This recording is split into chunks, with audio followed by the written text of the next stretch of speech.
আসসালামু আলাইকুম। আমরা আজকে আলোচনা করব হিউম্যান সিক্স নিডস সম্পর্কে। আমরা মানুষ হিসেবে আমরা কোনো না কোনো একটা পরিবারে কিন্তু আমরা থাকি।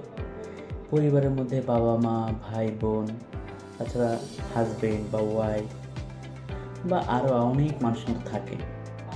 এছাড়াও চিন্তা করতে গেলে দেখেন, আমরা কিন্তু কোনো না কোনো পেশায় কিন্তু নিয়োজিত। আর ওই পেশায় হতে পারি আমরা কেউ বিজনেসম্যান, কেউ জব হোল্ডার, কেউ হয়তো ফ্রিল্যান্সার বা এন্টারপ্রেনার, যে কোনো হতে পারে। হ্যাঁ, এখন এই যে আমরা যে একটা ইয়ের মধ্যে আছি, আমরা পরিবারে আছি বা আমরা কোনো একটা প্রফেশনের মধ্যে আছি, আলটিমেটলি কিন্তু আমরা একটা টিমের মধ্যে কিন্তু আছি, একটা বন্ডিংয়ের মধ্যে আছি, একটা মানুষের সাথে মানুষের কানেক্টিভিটির মধ্যে কিন্তু আমরা আছি।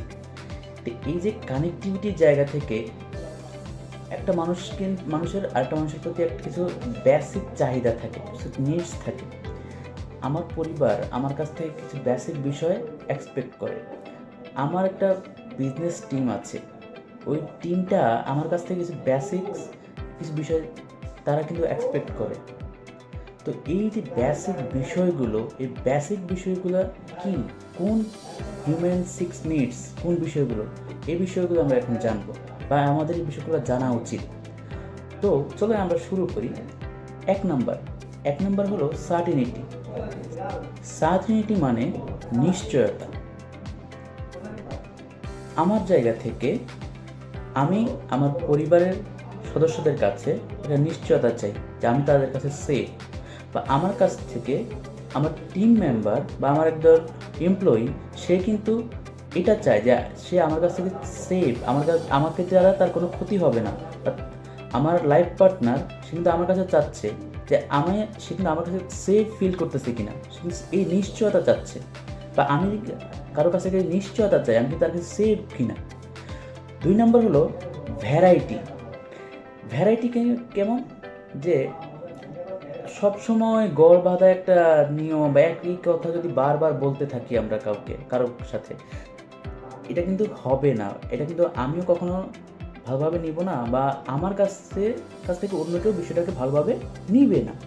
তাহলে আমাদেরকে কি বিষয়টা খেয়াল রাখতে হবে, আমরা আমাদের আচার আচরণের মধ্যে কোনো ভিন্নতা নিয়ে আসতেছি কিনা।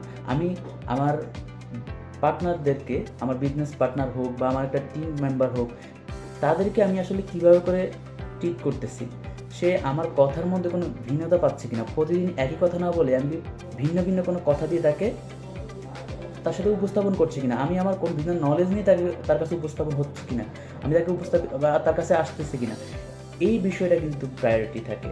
বা আমি আমার লাইফ পার্টনারকে সে কি আমার কাছ থেকে ভিন্ন কিছু পাচ্ছে কিনা, প্রতিনিয়ত আমার মানসিকতায় কোনো ডেভেলপমেন্ট আসছে কিনা, এই বিষয়টা কিন্তু খুবই গুরুত্বপূর্ণ। 3 নম্বর হলো লাভ। ভালোবাসা। একটা মানুষ কিন্তু আরেকটা মানুষের কাছ থেকে ভালোবাসার জন্য কিন্তু থাকে। যখন কারোর মধ্যে এই ভালোবাসা বা সম্মান বোধটা থাকবে, তখন কিন্তু আরেকটা মানুষ তার প্রতি কিন্তু অ্যাট্রাক্টিভ হবে। আমার টিম মেম্বারদেরকে যদি আমি ভালোবাসতে পারি, তাহলে তারাও কিন্তু আমাকে ভালোবাসবে। আমার লাইফ পার্টনারকে যদি আমি ভালোবাসা দিতে পারি, তাহলে সেও আমাকে কিন্তু ভালোবাসা দিবে। এই যে ভালোবাসার বিষয়টা, এটা কিন্তু অনেক বেশি গুরুত্বপূর্ণ। 4 নম্বর হলো ইম্পর্টেন্স আসলে কি, মানে গুরুত্ব। আমার টিম মেম্বারদেরকে বা আমার এমপ্লয়ীদেরকে আমি গুরুত্ব দিচ্ছি কিনা, আমি কি শুধু আমার কথাটাকেই চাপিয়ে দিচ্ছি, নাকি তার কথাটা আমি শোনার জন্য চেষ্টা করতেছি, তার কথা কি আমি শুনতেছি কিনা। আমি তার কাছ থেকে শুধু কি তাকে আমি বলতেছি যে অর্ডার দিচ্ছি, নাকি তাকে ইম্পর্টেন্স দিচ্ছি, না তুমি বলো, তুমি এই বিষয়টা তুমি এই কাজটা করলে ভালো হয়, তুমি এই বিষয়টা দেখলে ভালো হয়। এই যে বিষয়টা, এটা কিন্তু খুবই গুরুত্বপূর্ণ। 5 নাম্বার হলো গ্রোথ মানে হলো উন্নতি বা বৃদ্ধি। মানসিকভাবে আমি কি নিজের মধ্যে উন্নতি ফিল করতেছি কিনা, বা আমার সাথে আমার একটা এমপ্লয়ি, তার সাথে সম্পর্কের যে একটা উন্নতি, এই উন্নতি ঘটতেছে কিনা। আমার সাথে আমার লাইফ পার্টনারের সম্পর্কের যে একটা উন্নতি ঘটতেছে কিনা। যদি উন্নতি না ঘটে, তাহলে কিন্তু সে কখনো আমার সাথে কাজ করবে না, বা আমার লাইফ পার্টনার বা আমার একজন এমপ্লয়ি, আমার একটা টিম মেম্বার, সে কিন্তু আমার সাথে কাজ করবে না, আমার সাথে থাকবে না। তারপর 6 নম্বর যে বিষয়টা আছে, 6 নম্বর হলো কন্ট্রিবিউশন। কন্ট্রিবিউশন মানে অবদান।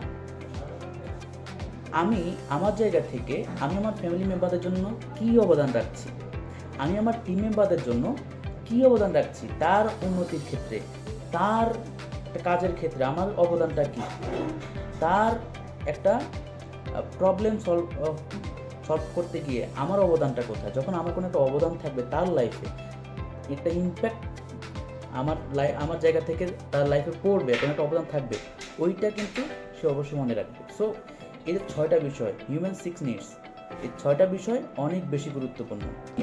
এই 6টা বিষয়ের কোনো একটা জায়গায় যদি ঘাটতি হয়, কোনো একটা জায়গায় যদি একটু প্রবলেম ফেস হয়, তাহলে কিন্তু আস্তে আস্তে ওই ব্যক্তিটার সাথে আমার সাথে ওই ব্যক্তিটার অবশ্যই আস্তে আস্তে করে সম্পর্কের অবনতি ঘটবে। সো এই 6টা বিষয় অনেক বেশি গুরুত্বপূর্ণ একটা সম্পর্ক টিকিয়ে রাখার জন্য। হতে পারে ফ্যামিলি মেম্বারদের সাথে, হতে পারে কর্মক্ষেত্রে। সো অনেক বেশি গুরুত্ব দিয়ে আমরা এই 6টা বিষয় যদি দেখতে পারি, তবেই আমরা আমাদের সম্পর্কগুলোকে আরও বেশি স্ট্রং করতে পারব। ধন্যবাদ সকলকে।